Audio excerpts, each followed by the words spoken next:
Bastrop County engineer, and the purpose of this video today is to try to help get some clarification out to people and some additional information on a program that we recently started.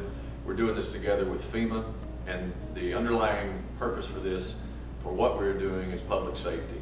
There's over 1.5 million trees that were killed during this horrific wildfire, and they're all going to fall someday. We know they're going to fall, we just don't know when they're going to fall, and we don't know where they're going to fall. But we're very concerned about public safety and how these trees could fall into the county rights-of-way, into the roadways. It could cause property damage, personal injury, and God forbid, even death. And we at the county, we have a responsibility to do everything we can do to protect public safety. And again, we are doing this solely for the purpose of public safety. And we feel it is our responsibility to do this. It's not something we have a choice to do, because it is our responsibility as county government to do that. And so therefore, we have to figure out a way to do that. Well, FEMA's been with us through their Public Assistance Division, and what we've done is we've cut trees that were in the county right-of-way. We've cut trees that were on private property when we had the proper right of entry. And again, all of that has been done for public safety. But we still have a challenge that we need to resolve, and that is those trees that are outside of the county right-of-way but could still fall into the right-of-way. We do not have a lawful right of entry to go onto those properties and cut those trees, even when we want to cut them. And therefore, we have to establish that lawful right of entry. So we got with our attorneys and we say, what do we do? And counties are very limited in their regulatory authority. We can only do those things, those powers that are granted to us by the legislature. Well, the only one thing available to the counties through the legislature is the nuisance abatement order, which is promulgated under the state health and safety code. And so therefore, there's a specific notice requirement in that code that is mandatory. And we have to use the exact language in the code. We have to provide the notice in the manner set out in the code. We do not have any choice in that. That is established by the state legislature. We have to comply with that. And I'll just be straight up with you. I don't like it. I don't like the way we have to do it. But I don't have any choice. I have to do it. The county, we have to do it. The Commissioner's Court doesn't like the way we have to do it. But we don't have any choice in the matter. We have to do it that way. And that's the main message I'd like to get across to you is, first of all, we're trying to help everyone. We're trying to help protect public safety, but we have to do it in a lawful manner. So therefore, we had to send notices out. The order requires, and the code requires, that we send certified mails, certified letters, return receipt requested. We have to do that. Well, we sent out about 3,000 of them, a week or so ago. So in just a period of 1 week, I've received this many letters returned undeliverable. We want to get in touch with these people, but we don't know where they went or where they are. And so therefore, what do? Well, the code anticipated that, and therefore you publish a legal notice in the legal section of the newspaper. We have been doing that, again, to comply with the code. That notification also sounds rather harsh. It threatens that the county could put a lien on your property, that we could charge you for it, that we could add 10% to the cost, and those sorts of things. And let me just say, we do not want to do that. But you know what? We have to include that language. It's mandatory in the code.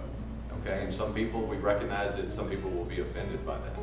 It's not meant to offend. We try to explain to people that we're trying to help.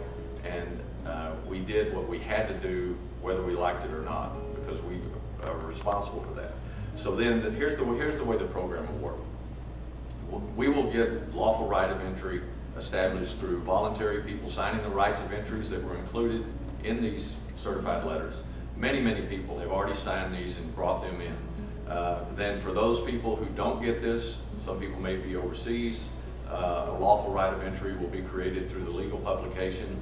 And we're not just going to go all over people's property, just willy-nilly and cutting everything. We are only going on there to cut dead, fire-damaged trees that could fall into the county roadways, the county rights-of-way. That's all we're doing. We're not going to go all over people's property.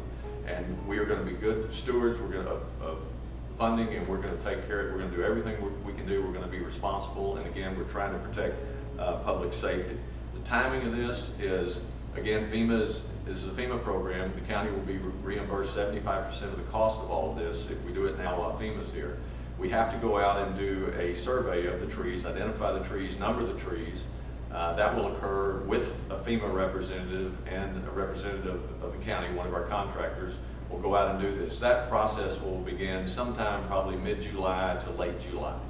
And once the survey begins and we get enough inventory of survey trees, and again, this is just going out, identifying with GPS coordinates, spraying a number on them, and then we know they're to be cut. And once we get a sufficient inventory of those trees marked, our contractors will then go out and begin cutting these trees, removing these trees. They'll go to our debris management sites. They'll be shredded up into mulch and taken to a recycling facility.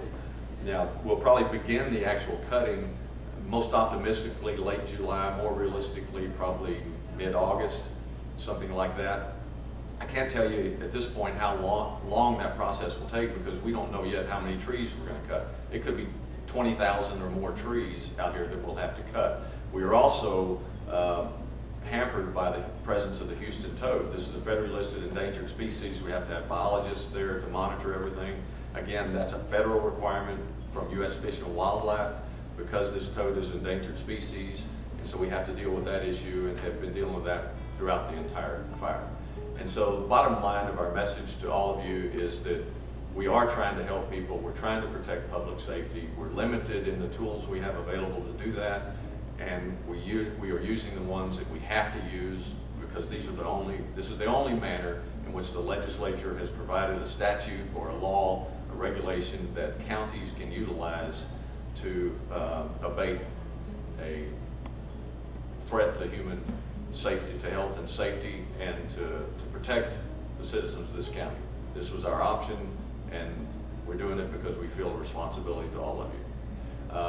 If you want additional information, there's a phone number that went out in these letters, and this is to a company called SAIC, and they are a company who is an expert in dealing with disaster recovery and monitoring. Their phone number is area code 512-661-8073. 512-661-8073. They are located, they have a temporary office over near Home Depot in the Hunters Crossing development. It's 201 Hunters Crossing Boulevard, Unit 9. 201 Hunters Crossing Boulevard, Unit 9. It's there next to Going Postal.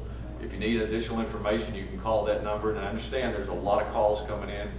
If it goes to voicemail, which I'll just tell you it most likely will, they are pulling those voicemails off multiple times during the day and putting a list together. It may be a day or more before they get back to you, but they will get back to you. You can also stop by there in person and drop off your right of entry form. One point, let me make this clear. Not everyone in the county is going to get one of these. It's only those people who have access to a county road, not a state road like a state highway, but a county road. That's what this project is for, is trees that are along and adjacent to county roads on private property.